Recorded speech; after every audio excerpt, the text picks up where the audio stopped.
পাঁচবিবি থানা, মামলা নম্বর 19 GR 165/2009 এবং দায়রা মামলা নম্বর 300। ধারা ছিল 302/34। এর সাজাপ্রাপ্ত একজন আসামি আমরা জানতে পারি গোপন সূত্রে যে সে আমাদের বগুড়া জেলাধীন সোনাতলা থানাধীন একটি এলাকায় অবস্থান করতেছে। তো এই খবর পেয়ে আমরা আমাদের র্যাব সিপিএসসি বগুড়ার টিম ও র্যাব সিপিএসসি 2 মোহাম্মদপুর ঢাকার টিম যৌথভাবে তথ্য এবং অপারেশনগত যৌথ অপারেশনে আমরা তাকে সোনাতলা থেকে গ্রেপ্তার করতে সক্ষম হই। তো আমরা এজাহার পাইছি, এজাহারের যে তথ্যগুলো আছে সেদিকে আমরা জানতে পারি যে এই মামলার একটি ভিকটিম নাম হলো গিয়া আলী হাসান ওরফে বাবু। উনি একজন শিক্ষক ছিলেন, প্রভাষক ছিলেন কলেজের।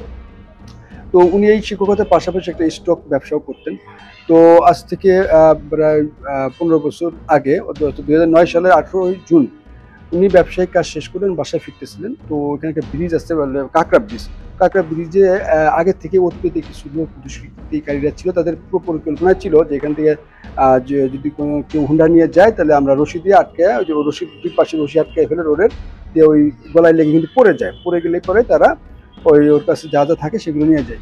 তো ওদের উদ্দেশ্য ছিল যে ওকে ওর যে মোটর সাইকেল আছে এবং তার সঙ্গে যে নগদ অর্থ, মোবাইল, এগুলো যা থাকে সব নিয়ে নেবে। তো আসলে তৎক্ষণাৎই ওনার ডাক চিৎকারে আশেপাশে অনেক লোকজন জমায়েত হওয়ার শুরু করলে বা মানুষজন বুঝতে পারে যে ও আশেপাশ থেকে অনেক লোকজন চলে আসছে, তখন তারা তার কাছ থেকে যে নগদ অর্থ পায় এবং মোবাইল পায় সেটা নিয়েই তারা কৌশলে পালিয়ে চলে যায় এবং তাকে সহ অর্থাৎ ওই গলায় যে রশিতে পেঁচকে লোকটা মারা যায়। এই তার ডেড বডি, ভিক্টিমের ডেড বডি প্লাস তার যে মোটর সাইকেল সহকারে পার্শ্ববর্তী 100 গজ দূরে নদী আছে, যে নদীতে ফেলে তারা চলে যায়। পরবর্তী সময়ে ওই খোঁজাখুঁজি করে, যখন ওখানে ওরা কিছু পায় না তখন আশেপাশে খোঁজাখুঁজি করে আত্মীয় স্বজন প্লাস এলাকার লোকজন মিলে খোঁজাখুঁজি করে তার ডেড বডি সহকারে মোটর সাইকেল উদ্ধার করে পার্শ্ববর্তী নদী থেকে। এই ঘটনায় ওনার যে ভাই ভিক্টিমের ভাই আবু বকর সিদ্দিক, উনি বাদী হয়ে একটা মামলা এজাহার দায়ের করলে পরে একটা হত্যা মামলা রুজু হয়। কিন্তু প্রাথমিকভাবে এই মামলা রুজু হয়েছিল আসলে 302 ধারায়, অর্থাৎ হত্যা মামলা সংখ্যা 302/34। তার মানে এটা ছিল হলো গিয়েছে একই উদ্দেশ্যে যোগ সাদস্যে যদি কোনো মার্ডার করা হয় বা হত্যাকাণ্ড করা হয় সেটা হলো 302/34 হয়। কিন্তু পরবর্তী সময় দেখা গেল যে আসল উদ্দেশ্য ছিল হলো ছিনতাই এবং লোকের সংখ্যা ছিল 5-এর অধিক, তখন তারা এটাকে পরবর্তীতে চার্জশিট কিন্তু এটা যায় হলো 396, অর্থাৎ খুনসহ ডাকাতি মামলার চার্জশিট হয়। তো এই ঘটনায় ওই তদন্তকারী কর্মকর্তা একজনকে আসাদুল নামে একজন ব্যক্তিকে সন্দিগ্ধ হিসেবে অ্যারেস্ট করে, যিনি পরবর্তীতে পরিপূর্ণ ঘটনার বিবরণ প্রদান করে এবং তার সম্পৃক্ততা থাকার কথা স্বীকার করে। পাশাপাশি তার আরও কয়েকজন সে তার যে জিজ্ঞাসাবাদে সে স্বীকারোক্তি দেয় এবং সেখানে সে কয়েকজনের নামও সে প্রকাশ করে। সেই প্রকাশের একজন হলো গিয়ে আজকে আমরা যারা ধরছি সোহেল নাম করে যে ব্যক্তি, এই ঘটনা সেও ছিল, তার নাম আসছে এবং তার নামে চার্জশিট হয়। তো পরবর্তী সময়ে এটা কোর্টের দীর্ঘ বিচার কার্য শেষ করে 2003 তারিখ, গত 3/7/2024 তারিখে বিজ্ঞ আদালত এটা রায় প্রদান করেন এবং এটা সকলে শাস্তিপ্রাপ্ত বিভিন্ন মেয়াদে।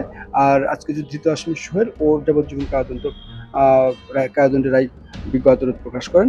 তো আমরা এই আসামিকে ধরছি এবং এর মাধ্যমে আমরা সুনিশ্চিত করতে চাই যে আইনের শাসন বলবৎ আছে এই দেশে।